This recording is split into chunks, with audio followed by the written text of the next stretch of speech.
Next week, we'll be joined by Todd Holtman, a DTN grain market analyst. So if you have a question that you'd like for me to ask him, email us or get in touch on social media, and I'll pass your question along.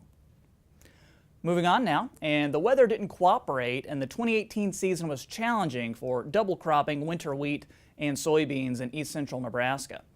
After planting winter wheat for the first time in fall of 2017, Chad Christensen's 40-acre wheat field endured a cold, wet April. A wetter than normal May and June didn't help either.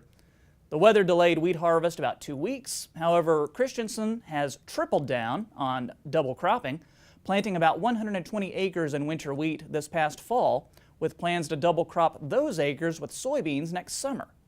You can read about Christensen's double cropping practices in the February Nebraska Farmer. Time now for weather with Nebraska Extension ag climatologist and Market Journal chief meteorologist Al Dutcher. And Al, this week we had some snow, we had some sun, we had some rain. How are we looking in the days ahead? Well, Troy, you're exactly correct. We have seen some wild weather over this last week. We've had two systems of major importance move through the state. The first one, of course, late this weekend and the early part of the week brought a mixture of freezing drizzle, freezing rain, and light snow to a considerable portion of the eastern part of the state.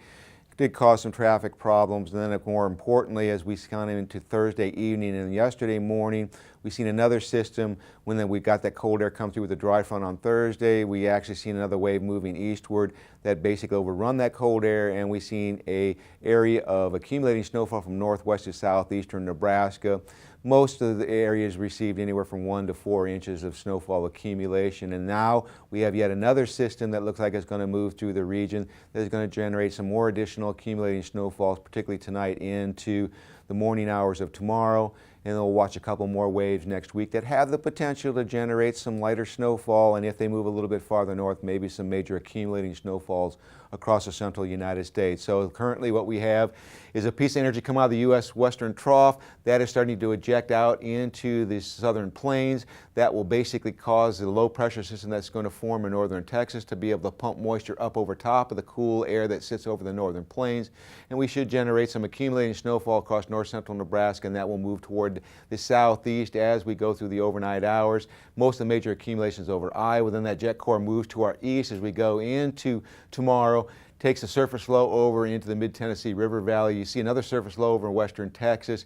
There may be just enough lift to generate some accumulating precipitation, particularly over Iowa and points to the east. Now as we get into the day on Monday, that major jet core slides off the eastern seaboard, takes most of the significant moisture with it into the mid-Atlantic region. We have high pressure over the northern plains that is going to start sliding to the south. Although we are showing some flurry activity here, I don't think we're going to be worrying about anything significant as they'll be well to our east. But more importantly, we will see this trough strengthen over the southern plains as we go on the day on Tuesday. That is going to start to pump up some significant moisture back up into the central Corn Belt and possibly generating some heavy snow rainfall to the southeast, but accumulating snowfalls to the north of it. Southeast Nebraska may be on the northern periphery of it, and then that system moves into the Ohio River Valley, takes most of the major precipitation once again with it to our east. Very heavy precipitation once again over the southern United States and heavy accumulating snowfalls, unfortunately, for the Ohio River Valley.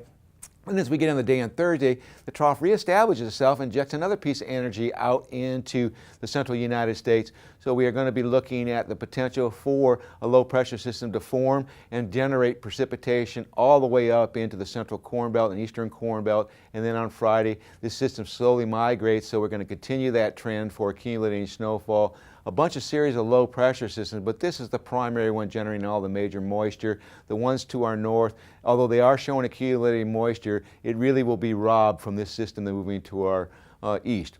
Now as we look even further in time, the CPC, the Climate Prediction Center, indicates from next Friday through the following Tuesday we see significantly below normal temperatures, and in terms of precipitation, widespread above normal moisture. I think that that area may be pushed a little bit farther to the east in terms of the cold weather, and we're looking for some type of break as we get into the last full week of the month from these colder temperatures. In regards to the current El Nino event, it's been officially declared an El Nino with an El Nino watch in place to keep us going through at least the spring months.